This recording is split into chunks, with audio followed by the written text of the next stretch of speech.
Welcome back to Face the Nation. Let's pick up where we left off with Kentucky Attorney General Daniel Cameron.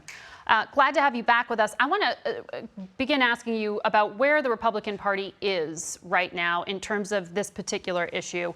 According to our CBS News Battleground Tracker, 8 in 10 Republicans think that there has been too much attention recently on the issue of discrimination, compared to 44% of voters overall and 12% of Democrats. Do you believe that discrimination is talked too much about in our country? Well, look, again, I will point back to the remarks that I made on Tuesday evening where I talked about the Republican Party wanting justice, peace, and equality. And we certainly recognize anybody who has an agenda that is consistent with those values. But again, like your viewers, we can certainly tell the difference between those that want those things in earnest and those who are trying to hijack a moment. So I think that poll probably indicates those within our party who recognize the legitimacy of those who... If you agree with those Republicans who say it's talked about too much. I think that we need to make sure that we have frank conversations about race and color and discrimination within this country. Again, the Republican Party has been founded on the idea of making sure that those who are marginalized and vulnerable in this country have a fair shake. As Attorney General in Kentucky, you will make the decision as to what happens to those police officers involved in the killing of Breonna Taylor. Why has it taken you this long? It's been 5 months. When will you actually make a decision on whether to sentence them and charge them? Well, Representative Demings, right before I came on, talked about wanting a thorough and fair investigation. And I wholeheartedly agree with that. That's what we've been conducting here in the Commonwealth. As part of my time in Washington, D.C., I met with the Department of Justice and FBI. We've got a critical component here as it relates to a ballistics report. There's no video footage of the incident in question in Ms. Taylor's passing.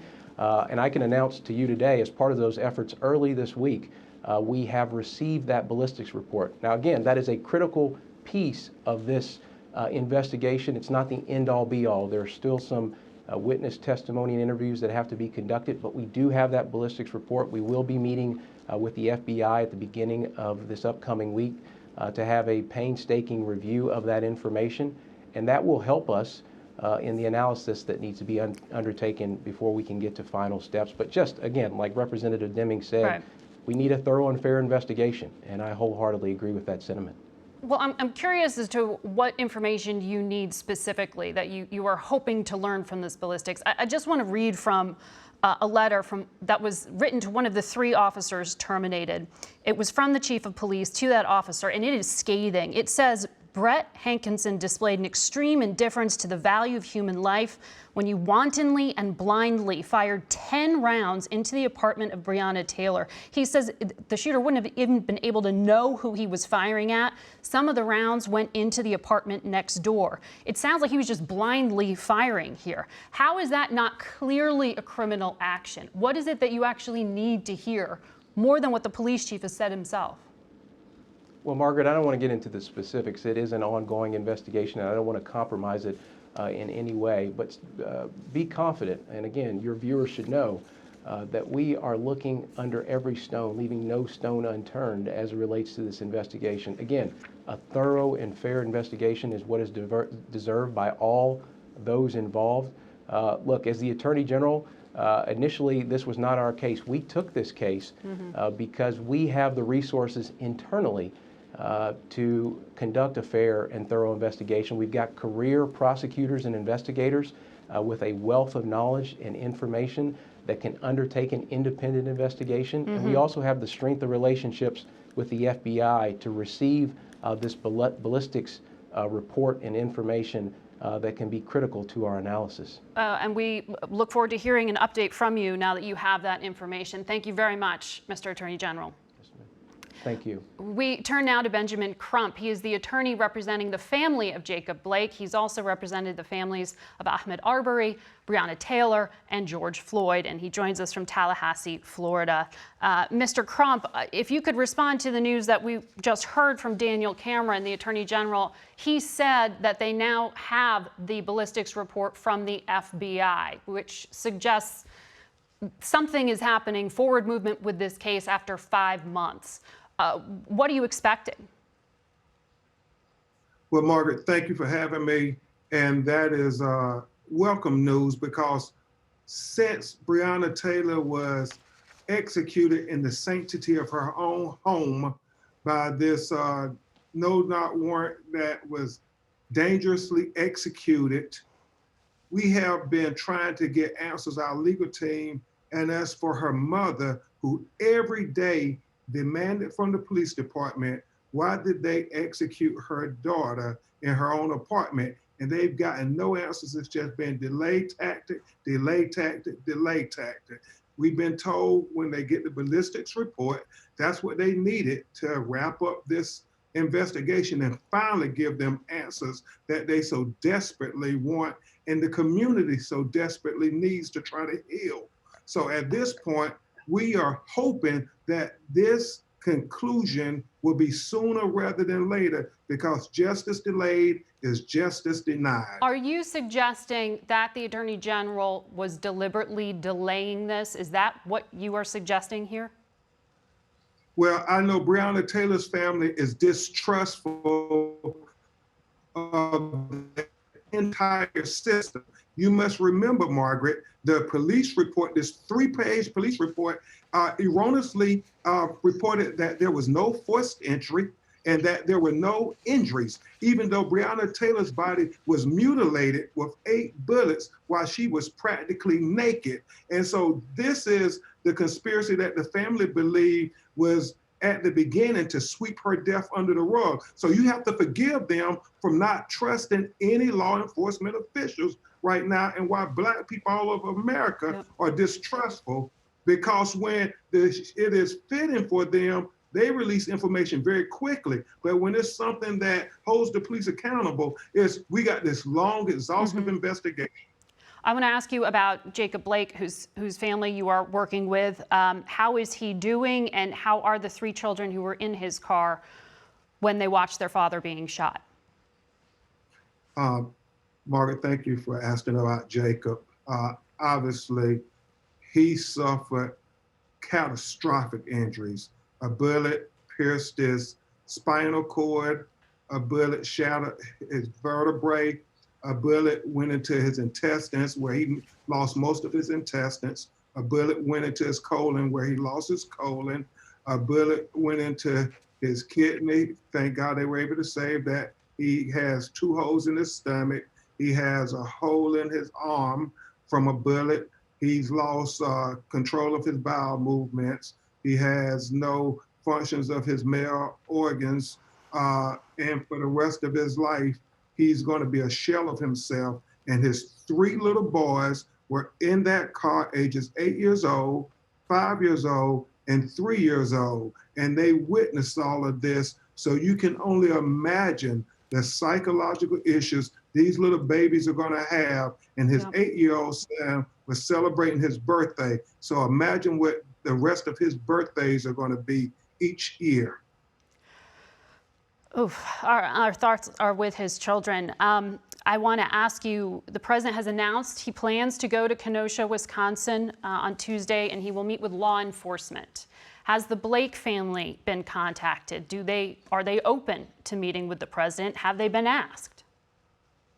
The Blake family has not been contacted at this time. Blake family is very respectful of all our elected officials.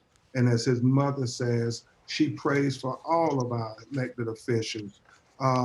So we will see from whether the President Trump's administration or Vice President Biden campaign, and him and Kamala Harris, the senator, have already spoken for about an hour to the Blake family. But they are just focused right now, Margaret, on trying to march for their son because he'll never be able to stand up for himself unless a miracle happens. Mr. Crump, thank you very much for your time today. We will be right back with Dr. Scott Gottlieb. Stay with us.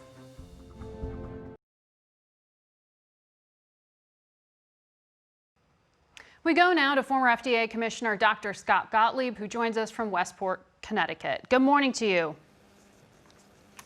Good morning. So we are around 41,000 infections a day, 900 or so deaths a day. How dangerous is it to be taking this level of virus into the fall with us? Well, I think it's concerning. August should have been a slow month. We should have seen infection levels come down in July and August. They didn't. We saw an epidemic cross over the Sun Belt, and we saw infections actually increase. They're coming down now, so that's a good sign. Hospitalizations are coming down, and I think that's the most important thing to be looking at because it's the most objective near-term measure on what the state of the epidemic really is. So hospitalizations are about 36,000, down from their peak. Hopefully they'll continue to come down. But as we head into September and October, kids return to school, people are starting to return to work, we're likely to see infections start to go back up again. And we know that hospitalizations lag infections, and so we could see hospitalizations rise as well. The most concerning trend right now is that as we see the cases fall in the Sun Belt, they're picking up in other parts of the country, particularly across the Midwest and the West. And particularly in rural parts of the country. And that's a big concern because those parts of the country probably have less healthcare resources to keep up with the epidemic. They don't have the same kinds of hospitals and same kinds of resources to deal with an epidemic like this. I want to ask you about an interview that was just posted in the Financial Times with the current FDA Commissioner, Dr. Hahn. He said, or he appears to say, that he is open to approving a vaccine before phase 3 trials are completed. That's the stage at which the most sort of rigorous testing is done. I mean, Russia and China did this and were criticized. Why would the FDA commissioner say that he's considering doing that here in the U.S.? Well, I saw the article. I don't know what is meant by saying before the phase 3 trials are completed. These phase 3 trials are event-based trials, meaning that they're going to start to read out data after a certain amount of events accrue in the clinical trials. And those events are people getting COVID infection.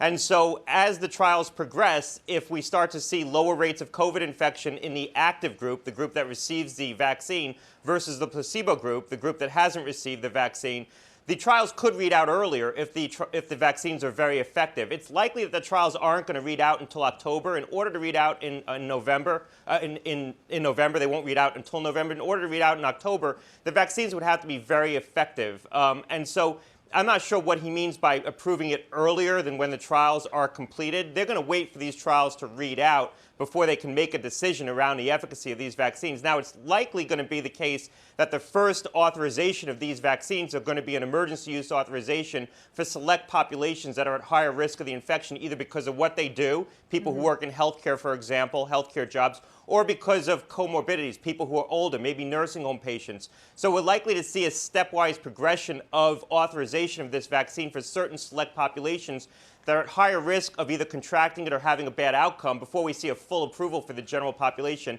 I think, again, a full approval for the general population where people can go to CVS and get a shot, that's really a 2021 event, maybe the first quarter of 2021, probably more likely the first half. But for the FDA commissioner to say something like this, I mean, it's going to be ultimately his job to approve a vaccine for Americans to go get those shots in the arm whenever they are available. For him to say something that suggests bypassing protocols, isn't that very damaging for the public agency that Americans need to trust? Well, look, I think that the agency should be speaking to the process, and the process is rigorous. The process is well established. The agency's put out very clear guidelines on what the approvability of these vaccines is, what the metric is that they're going to use as the basis to approve these vaccines. And what they've said is the vaccines need to be 50% effective at either reducing the incidence of COVID disease or reducing infection, reducing people actually getting infected. And so there's very clear objective criteria that's been put out. I think that's what the agency should be speaking to and its leadership should be speaking to. The process, the fact that it's well articulated, there's clear guidelines put out. It goes through multiple layers of review among professional scientists, career scientists who have been doing this a very long time. And ultimately the decisions are made by career leadership of the clinical centers, of the biologic center. I think people can have confidence in that process, and that's what they should be pointing to. Not speaking about, the circumstances in which decisions might be made earlier or later. I think just focusing on the process, and the process itself, if we rely on that, it has integrity and rigor to it. Just to be very clear, are you saying that the FDA commissioner couldn't do what he seemed to say he would possibly do in this article? I don't think the FDA commissioner could step in and obviate a decision by the professional staff, and I don't think he can stop these trials early. Gotcha. I want to ask you about schools. Schools in a number of states have seen some level of outbreak. Is it best practice to shut the school down or to just isolate those kids? It depends on the precautions that the school has been taking. If schools are doing a better job of trying to control infection within the school, children are wearing masks, they have children in defined cohorts, so that there is an infection in one class, they know that that class hasn't been exposed to other classes, it's just the children in that particular pod. I think they can make a reasonable decision just to maybe have children in one particular class go and get tested, stay home until they clear, until they test negative, as opposed to closing down the entire school. And this really speaks to the importance of putting those precautions in place so that they can isolate infection more effectively. And a lot of schools are doing that. I think that's very prudent. The CDC changed its guidance on testing. Why do you think they did it? Because the American Academy of Pediatrics says they object.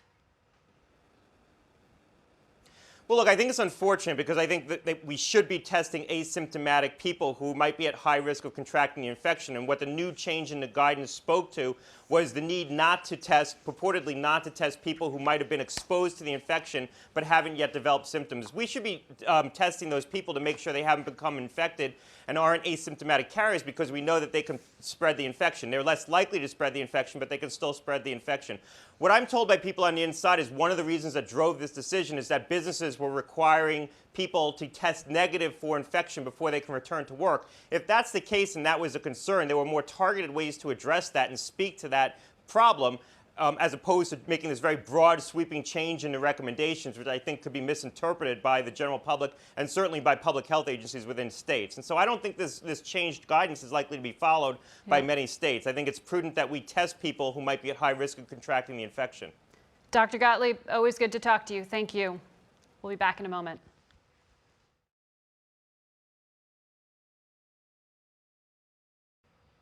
We're all familiar with the public personalities of our sports heroes, as we know them on the field, on the court, but the personal feelings of many athletes, black and white, came to light this week in the aftermath of the Jacob Blake shooting.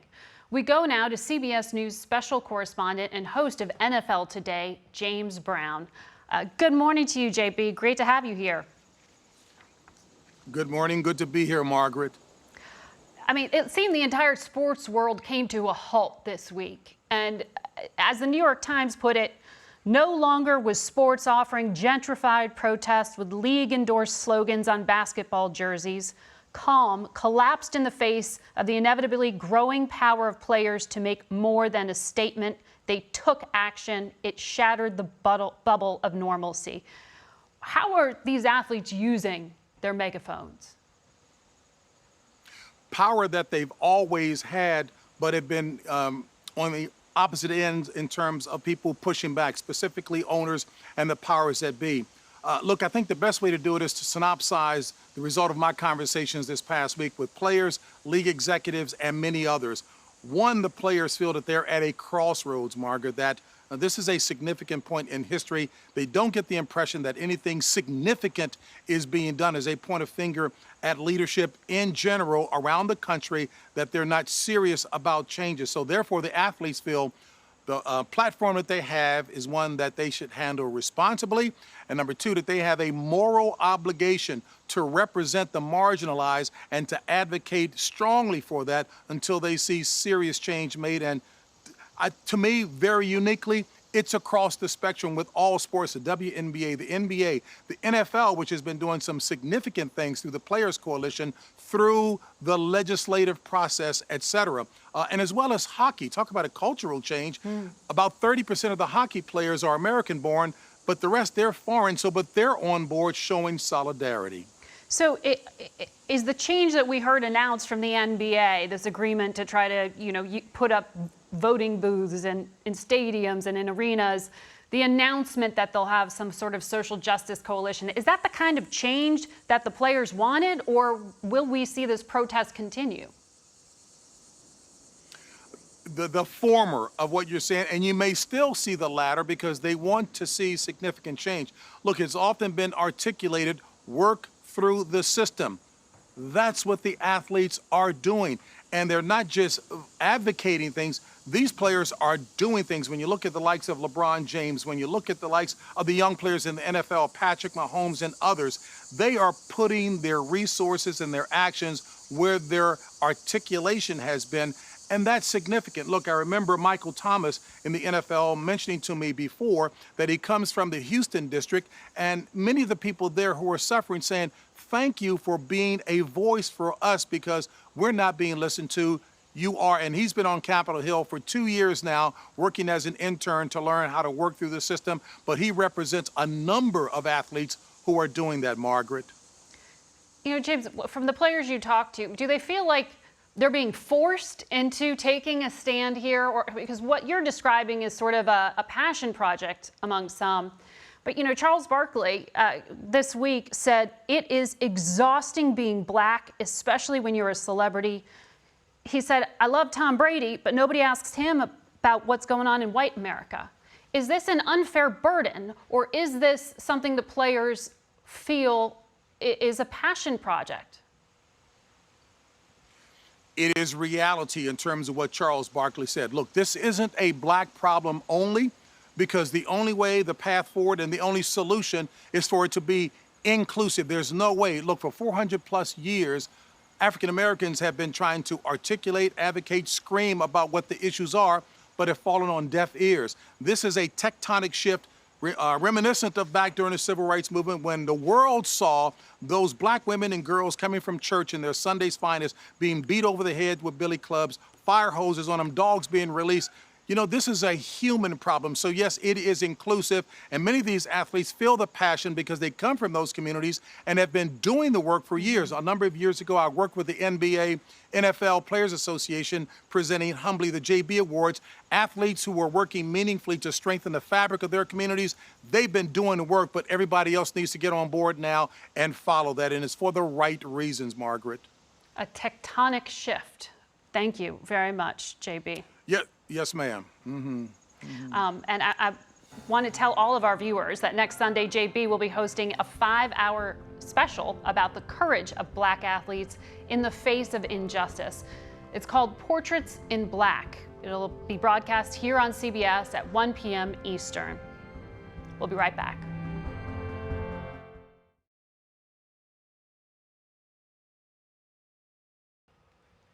That's it for us today. Thank you for watching, and thanks to the entire Face the Nation team for all their hard work. For us this week, I'm signing off, Margaret Brennan.